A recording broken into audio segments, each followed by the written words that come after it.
પૂજ્ય ભાઈશ્રી, વડીલો અને મિત્રો, મુનશી પછી દર્શકની ઐતિહાસિક નવલકથાઓ વિશે વાત કરવાની છે. અને એ પણ આ સાંદીપની જેવા એવા વાતાવરણમાં કે જેવા વાતાવરણના પાત્રો એ દર્શકે સર્જ્યા છે. એ દીપ નિર્વાણના મહાકશ્યપ હોય, મહર્ષિ એલ હોય, કે સોક્રેટિસ નવલકથાના સોક્રેટિસ હોય, ઝેર તો પીધા છે જાણી જાણીના ગોપાળ બાપા હોય, કે કુરુક્ષેત્ર નવલકથાના ધૌમ્ય મુનિ હોય. દર્શક આપણને આ બધામાં ઋષિ જે પાત્રો છે એ પાત્રો સર્જવામાં દર્શકની જે કળા છે, દર્શકનો પરિચય તો અહીં આપવાનો ન હોય, પણ એ ઐતિહાસિક નવલકથા કેવી રીતે, એ દીપ નિર્વાણ કેવી રીતે લખી એની એક સરસ વાત કરે છે કે અમે લોકો અંગ્રેજો સામે લડતા હતા, અમે એમ કહેતા હતા કે અંગ્રેજો અહીંથી ટળો, આ એમનો શબ્દ છે, અહીંથી ટળો, પણ સાથે સાથે બીજું વિશ્વયુદ્ધ ચાલતું હતું અને જર્મની જેવી સરમુખત્યારશાહી સત્તાઓ સામે બ્રિટન જે રીતે ઝઝૂમી રહ્યું હતું એ અમને અપીલ કરતું હતું કે લોકશાહીને ટકાવવા માટે એક દેશ આ સામ્રાજ્યવાદી શક્તિઓ સામે કેવી રીતે લડી રહ્યો છે. આવું જ યુદ્ધ 2500 વર્ષ પહેલાં જ્યારે જર્ક્સીસ આવ્યો ત્યારે ગ્રીકોએ ભેગા થઈ અને એની સામે એ બધા લડેલા. આ બધા આદર્શ અમારી સામે હતા અને અમને એ થતું. આપણે એમને કહ્યું છે કે ચર્ચિલનું એ ભાષણ બહુ જાણીતું જે ભાષણ છે ચર્ચિલનું, કે we shall go on the end, we shall fight in the France, we shall fight on the sea and oceans, we shall fight with growing confidence and growing strength in the air, we shall defend our island whatever the cost may be, we shall fight on the beaches, we shall fight on the landing grounds, we shall fight in the field and in the streets, we shall fight in the hills, we shall never surrender. અમે લડીશું, દરિયામાં લડશું, દરિયા કિનારે લઈશું, શહેરમાં શેરીઓમાં લડશું, પણ હથિયાર મ્યાન નહીં કરીએ. આ જે ચર્ચિલની ભાવના હતી એને વ્યક્ત કરવા માટે એ આપણા ઇતિહાસમાં જાય છે. દર્શકની આ ખૂબી છે. એમને જે ઇંગ્લેન્ડ લડતું હતું બીજા વિશ્વયુદ્ધમાં જે ખુમારી સાથે, એ વાત કરવા માટે જાય છે ભારતીય ઇતિહાસ પાસે. 2000 વર્ષ પહેલાં, 2100 વર્ષ પહેલાં ભારતમાં જે નગર રાજ્યો હતા, ગણરાજ્યો હતા, એ ગણરાજ્યોની ભાવના કેવી હતી એની વાત કરવા માટે એ જાય છે. એનાથી જુદો દાખલો સોક્રેટિસનો. ભારતમાં આઝાદી આવી, લોકશાહી આવી છે અને પછી આપણે જાણીએ છીએ એમ ઇન્દિરા ગાંધીનો ઉદય થાય છે અને ધીરે ધીરે ધીરે ધીરે સત્તાનું કેન્દ્રીકરણ શરૂ થાય છે, લોકશાહીના મૂલ્યોને હાનિ થઈ રહી છે. એ વાત એમને કરવી છે ત્યારે સોક્રેટિસ પાસે જાય છે, સોક્રેટિસ નવલકથા લખે છે. એટલે જ્યારે ભારતીય લોકશાહી મૂલ્યો સામે પ્રશ્નો ઊભા થયા ત્યારે એ પશ્ચિમના ઇતિહાસ પાસે ગયા અને જ્યારે પશ્ચિમ લડતું હતું એની વાત કરવી હતી ત્યારે ભારતીય ઇતિહાસ પાસે ગયા. આ જે દર્શકની એક સર્જક તરીકેની. અને બીજું કે દર્શકનું એક જ ધરી છે એમની જે નવલકથાઓની, એમના બીજા લેખો પણ લઈએ, ગ્રીસ રોમની ઇતિહાસ કથાઓ હોય કે બીજા અનેક પુસ્તકો, સોક્રેટિસ વિશે અલગથી એમને બીજું પુસ્તકને કર્યું છે. એ બધામાં જે કેન્દ્ર છે એ છે લોકશાહીની ભાવના. એનું મૂલ્ય કેટલું છે? રાજ્ય સત્તા મહત્વની છે, કારણ કે અંતે તો માણસ ઉપર અસર કરે છે, છેવાડાના માણસ સુધી એ તો રાજ્ય સત્તા કરે છે. એટલે રાજ્ય સત્તામાં લોકશાહીનું શું મહત્વ છે એ વાત દર્શક કરે છે. ટોલ્સ્ટોએ એમ કહ્યું છે કે history has to deal with the result of event અને artist with the fact of the event, એમ એ કહે છે. એટલે દર્શક કેવી રીતે ઇતિહાસને જુએ છે. 2100 વર્ષ પહેલાંની વાત, દીપ નિર્વાણ. આમ તો મેં કહ્યું એમ એમની ઐતિહાસિક નવલકથા બંધન અને મુક્તિ જે 1857ના સ્વાતંત્ર્ય સંગ્રામને કેન્દ્રમાં રાખીને લખાઈ, પછી દીપ નિર્વાણ, પછી સોક્રેટિસ, ઝેર તો પીધા છે જાણી જાણીમાં પણ વિશ્વયુદ્ધને બધા સંદર્ભો. પણ મને જે સમય મળ્યો છે એમાં સ્વાભાવિક છે કે એ બધાની વાત ન થઈ શકે. એટલે મેં વિચાર્યું કે દીપ નિર્વાણને જ કેન્દ્રમાં રાખીને દર્શકની નવલકથા અને ઇતિહાસ એ કેવી રીતે આવે છે એની વાત કરીએ.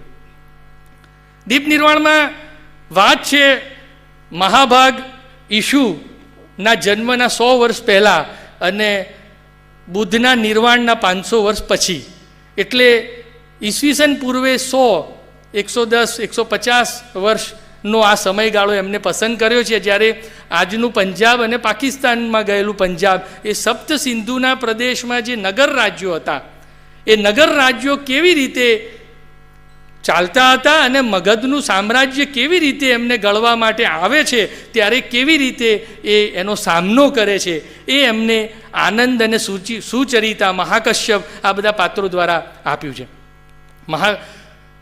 કથાની શરૂઆત સરસ થાય છે. આનંદ રથ લઈ અને બ્રાહ્મણ ગણનો સેનાની છે આનંદ, અને રથ લઈ અને નંદીગ્રામ આવ્યો છે. તો નંદીગ્રામના ગઢના દરવાજા બંધ છે. એને થાય છે કે આ બધા વેપારી પ્રજા છે, હજી ઉઠ્યા નથી, આપણે ત્યાં તો સવાર પડ્યું હોય અને રથોનો ગળગળાટ શરૂ થઈ જાય અને શસ્ત્રો અને અસ્ત્રો શસ્ત્રની બધા ત્યાં આગળ તૈયારીઓ કરતા હોય અને હજી આ લોકો ઉઠ્યા નથી. એટલે મહાકાશ્યપના આશ્રમમાં એ જાય છે.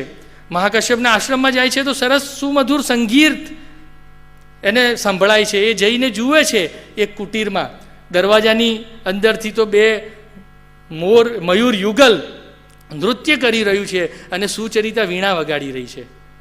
દર્શકે સરસ લખ્યું છે કે આનંદે આંખો બંધ કરી દીધી કારણ કે રૂપ સંગીતની આડે આવતું હતું. અને જે ભાષાની વાત થઈ કે કોઈ પણ ઐતિહાસિક નવલકથા ઐતિહાસિક ક્યારે બને છે? જ્યારે ઇતિહાસનો રસ એમાં જામે, એનું ગદ્ય એ આપણને દેખાય. પછી તો એ સુચરિતા અને આનંદ એ બંને હળી મળી જાય છે. નંદીગ્રામના નગર શ્રેષ્ઠી ધનપાલ, એમનો દીકરો સુદત, એ મોટો કલાકાર છે, ભવ્ય શિલ્પો એ સર્જે છે. નંદીગ્રામથી ઉપર નિર્વાણગીરી પર્વત ઉપર એ જુદા જુદા શિલ્પો બનાવી રહ્યો છે અને એમાં એક પદ્મપાણીનું શિલ્પ પણ છે. સુચરિતા ને સુદત નાનપણથી સાથે ઉછર્યા છે. સુદત ગમતો હોય છે એને, બહુ જ સુંદર છે, આટલો મોટો શિલ્પી છે, પણ હજી એને અંદરથી કંઈક એવું લાગતું હોય છે કે જે સુદતમાં ખૂટતું હોય.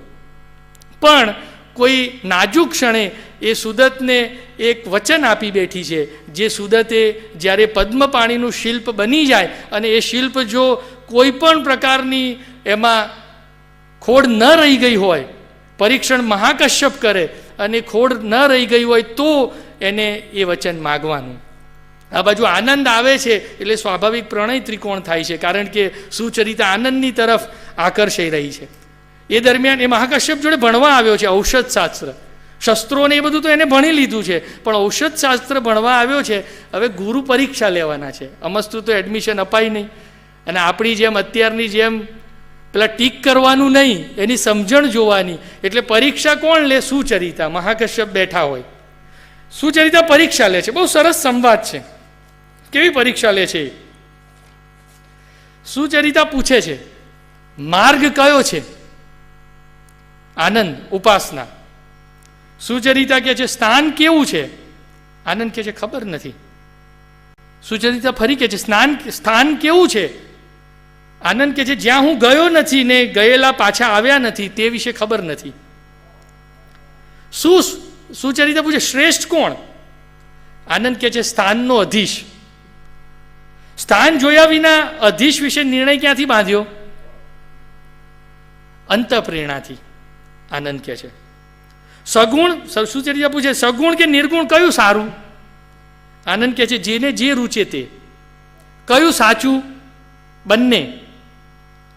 પાપ ક્યાં રહે છે? આનંદ કહે છે અંતરમાં.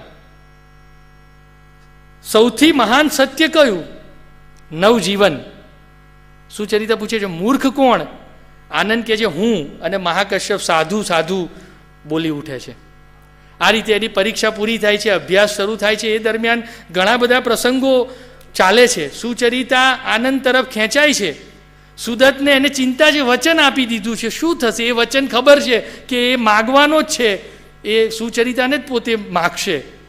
એ દરમિયાન એ મહાકશ્યપના પગ બંને દબાવી રહ્યા છે, એક પગ સુચરિતા અને એક પગ આનંદ.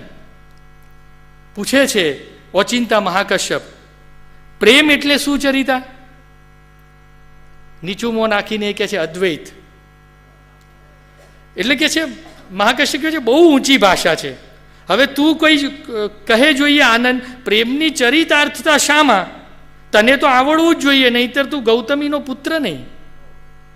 આનંદ કે છે ખેંચતાણના અભાવમાં. સાધુ સાધુ એમ ફરી મહાકશ્યપ બોલીને કે છે તે તો મારા મનની વાત કહી. સુચરિતા કે છે એમ કેમ પિતાજી? પ્રેમ તો પોતાની વસ્તુ ઉપર ઉલટું વધારે દબાણ કરે, અધિકારને જોરે ખેંચે. મહાકશ્યપ સરસ જવાબ આપે છે, કોઈ પણ સમયના વ્યક્તિએ આ ગાંઠે બાંધવા જેવો. લૌકિક પ્રેમ વ્યવહારમાં એમ કરે છે ખરો, તે તેનો સ્વભાવ છે, પણ લોકોત્તર પ્રેમની મહત્તા પ્રેમીને મુક્તિ આપવામાં હોય છે. કારણ કે એને આંતરપ્રતીતિ થઈ હોય છે કે જે મારું જ હશે તે ભમીને પાછું મારી પાસે જ આવશે. નહીં આવી શકે એવું અપંગ થઈ ગયું હશે તોય એનું ચિત્ત આ તરફ જ મીટ માંડીને રહેશે, અને જો મારું હશે જ નહીં તો મુઠ્ઠીમાં જકડી રાખવા છતાંય અનુકૂળ ક્ષણે એ છટકી જશે, ને ચારે બાજુ દિવાલ ને પ્રતિહારીઓ વચ્ચે રૂંધી રાખીશ તોય એનું મન વિમુખ રહેવાનું. એટલે લોકોત્તર પ્રેમ કદી ખેંચતાણ કરતો નથી. આનંદ જે પોતીકું છે તે યુગ યુગાંતરોના વિયોગ પછી પણ પોતીકું મટતું નથી. આવા તો એટલા બધા સંવાદો આમાં.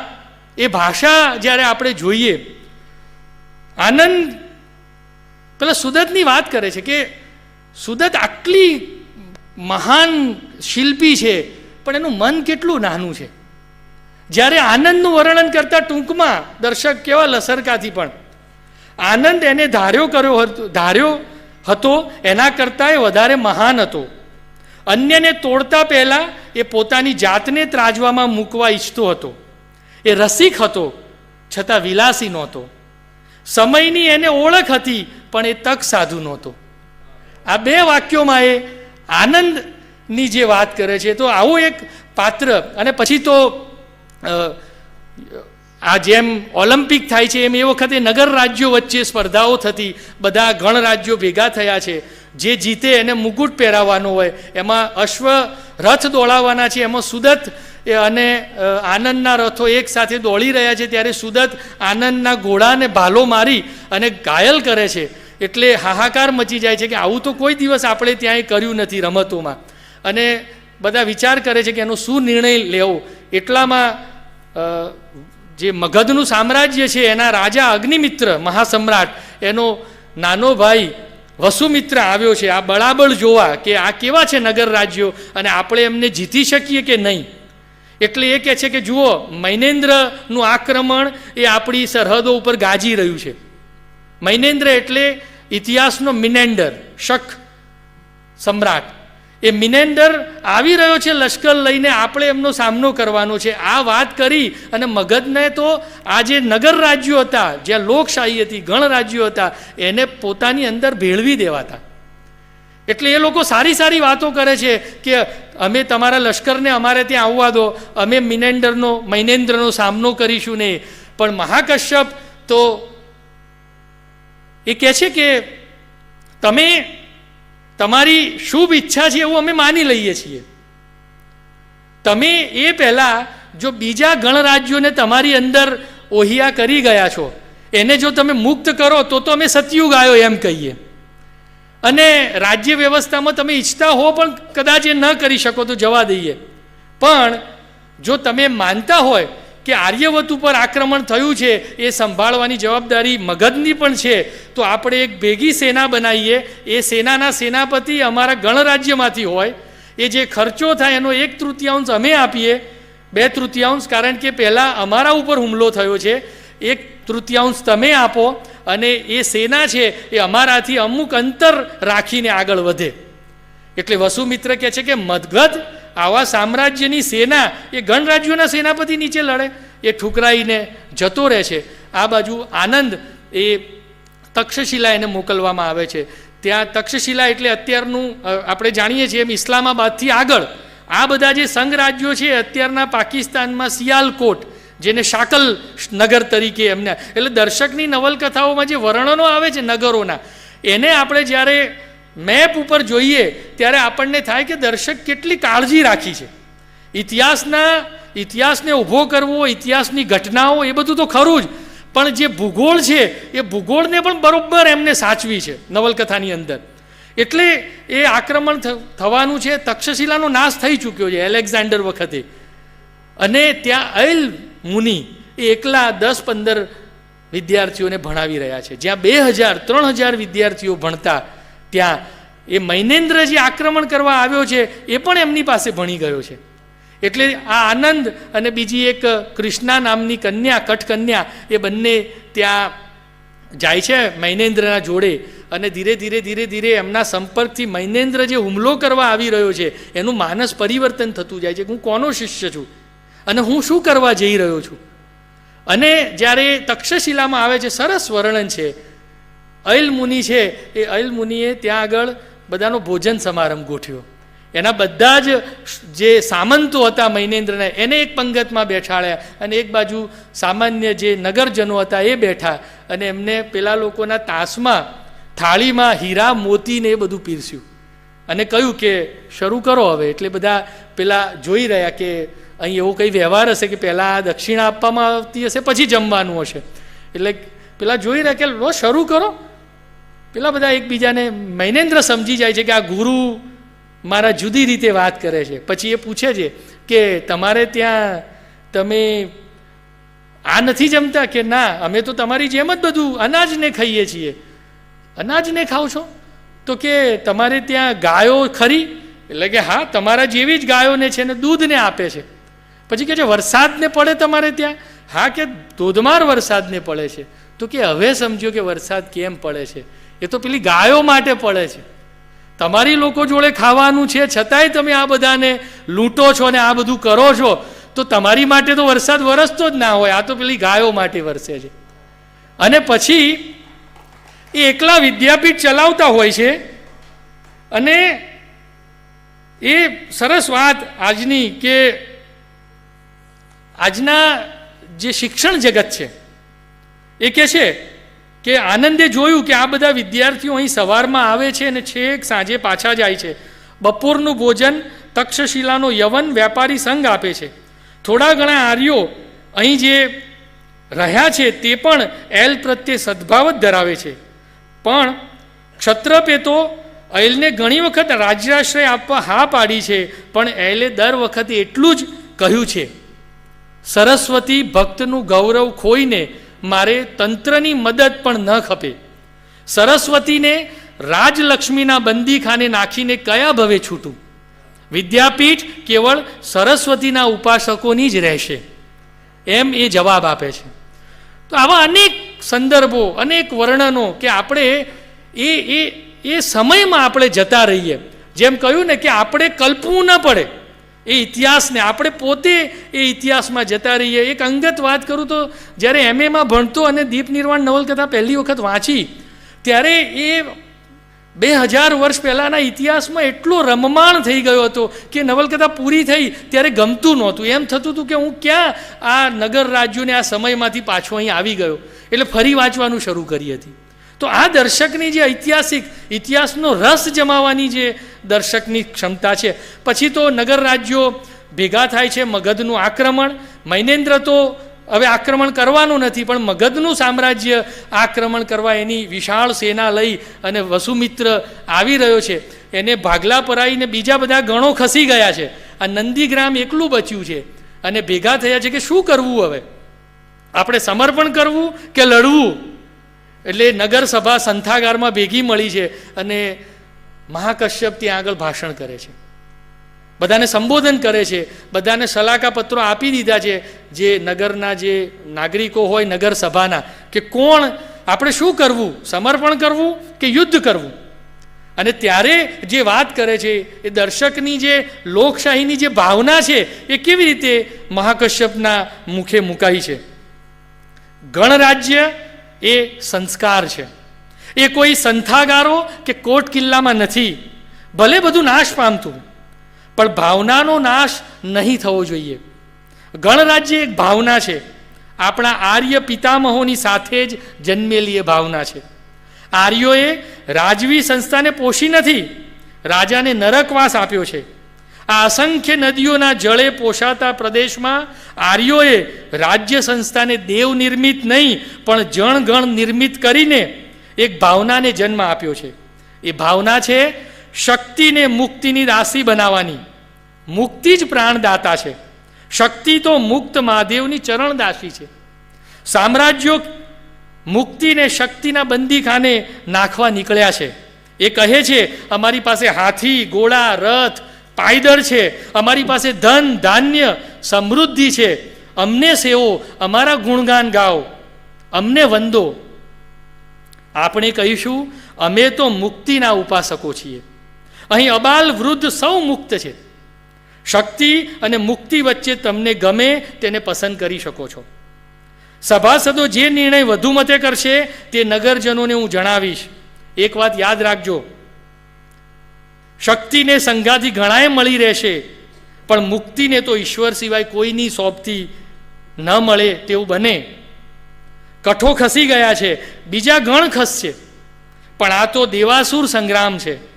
આ સંગ મેં નગરશ્રેષ્ઠી અને આ કટકન્યાઓ, 8 કટકન્યાઓ જે હોય છે એને બતાવી અને એ કહે છે આ કન્યાઓની સંગાથે અમે પક્ષ પસંદ કરી લીધો છે.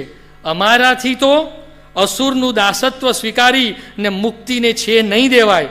આ ભવે તો નહીં પણ આવતા ભવે નહીં, એમ મહાકશ્યપ ત્યાં. અને આપણે આ દર્શકને જોયા છે.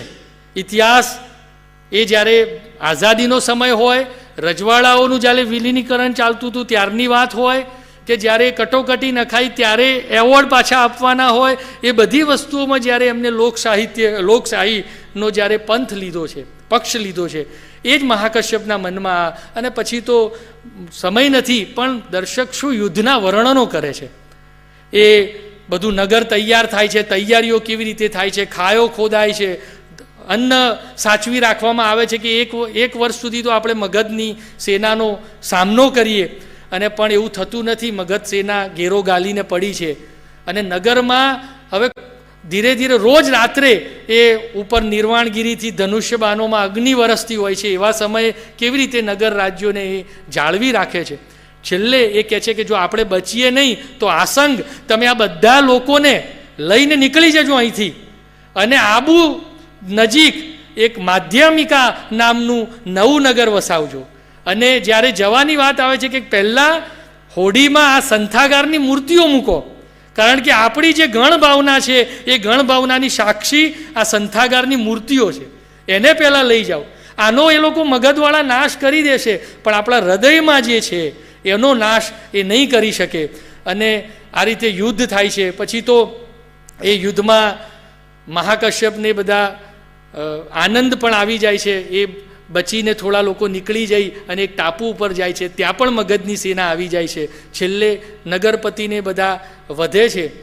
છેલ્લે કેવું ભવ્ય, મહાકશ્યપ જેવા ભવ્ય પાત્રનું નિર્માણ કેવું બતાવ્યું છે કે જ્યારે એ દરવાજો ખોલીને જે એક દ્વીપ છે એ દ્વીપની ઉપર મંદિરનો દરવાજો ખોલી અને જ્યારે આનંદને બધા જાય છે ત્યારે અસ્થિ જે યજ્ઞકુંડ છે એમાં અસ્થિ ચમકતા હોય છે. એટલે મહાકશ્યપ પોતે એ યજ્ઞ, હવે એમને ખબર છે કે બચવાના નહોતા, અનાજ પણ નહોતું, ત્યારે પોતે એ યજ્ઞકુંડમાં પોતે આહુતિ પોતાની જ આપે છે. એવો ભવ્ય અંત એ આમાં આપ્યો છે.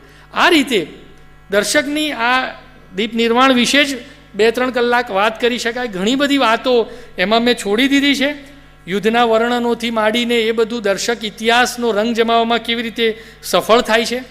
સોક્રેટિસની પણ 2 મિનિટ વાત કરી લઉં કે એમના મનમાં, દર્શકના મનમાં આ ઇતિહાસ સોક્રેટિસને બધું આપીને નાગરિકતાના ખ્યાલો, નાગરિકતા એટલે શું, ગ્રીકમાં પણ એથેન્સમાં નાગરિક હોવું શું હતું.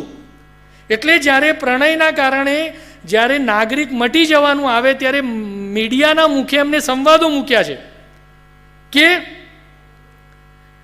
એ કહે છે કે અહીં જે માણસ નાગરિકતાના ખ્યાલ, જો અહીં જે માણસ જાહેરમાં જાહેર જીવનમાં રસ ન લે તે નિરુપદ્રવી નહીં પણ નકામો ગણાતો. ઉપદ્રવી નહીં પણ નકામો. જાહેર જીવનમાં રસ લેનાર જે ન હોય એ. ઉમાશંકરે પણ કહેલું કે જાહેર જીવનથી બે જ લોકો બાદ રહી શકે, એક બુદ્ધ અને બીજો બુદ્ધુ. આવું ઉમાશંકરે પણ કહેલું. તો એ આ રીતે પેલી મીડિયા કહે છે કે અહીં જેનું નાગરિકત્વ જાય છે તેનું કશું જ મૂલ્ય નથી. તમને નાગરિક મટવા નહીં દઉં. તમે જો વહાણે ચડી ન શકો, તમે નગરસભામાં બોલી ન શકો, તમે આ પાર્થિનોનનું ગૌરવપૂર્વક રક્ષણ ન કરી શકો, તો આપણે બે જણા ગમે તેટલી અદ્ભુત સ્વર્ગ સુધાસમી ગોષ્ઠી કર્યા કરીએ તેનો શો અર્થ છે? આપણું ગોષ્ઠી માધુર્ય એગોરા, એક્લેઝિયા અને એક્રોપોલિસમાં પ્રવેશી ન શકે તેવું હું નહીં થવા દઉં. એટલે મનુષ્યના પ્રેમ, અંગત પ્રેમ કરતાં પણ નાગરિકત્વ, રાજ્ય સંસ્થા, લોકશાહી એ કેટલું મહત્ત્વનું છે એ દર્શકનું એ દર્શન છે અને એ ઐતિહાસિક નવલકથાઓ દ્વારા એમને બતાવવું છે. સોક્રેટિસના મુખે એક સરસ ડાયલોગ મૂક્યો છે, સંવાદ છે. એક રોટલો, જાડા કપડાં અને સહજ મળતો આસવ, આનાથી વધુ ઈચ્છવું એટલે યુદ્ધ નોતરવું. આ દર્શકનું દર્શન છે. તો આ રીતે એનો એક યુદ્ધના વર્ણનો તો ગુજરાતી સાહિત્યમાં દર્શક જેવા યુદ્ધના વર્ણનો બીજા કોઈ સર્જક પાસેથી નથી મળ્યા. એવા યુદ્ધના વર્ણનો એ દર્શકે આપ્યા છે. એક સરસ ડાયલોગ છે કે યુદ્ધમાં મૃત્યુ એ સહજ છે, જીવન એક અકસ્માત. યુદ્ધની જે ભયાનકતા છે, યુદ્ધમાં મૃત્યુ સહજ છે, જીવન એક અકસ્માત.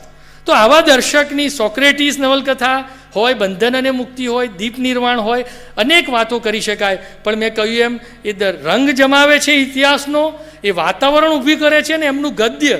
દીપ નિર્વાણ ઘણાને વાંચવા આપું તો 10-15 પાના વાંચીને બધા મૂકી દેતા હોય છે કે અમને તો બહુ અઘરું પડે છે.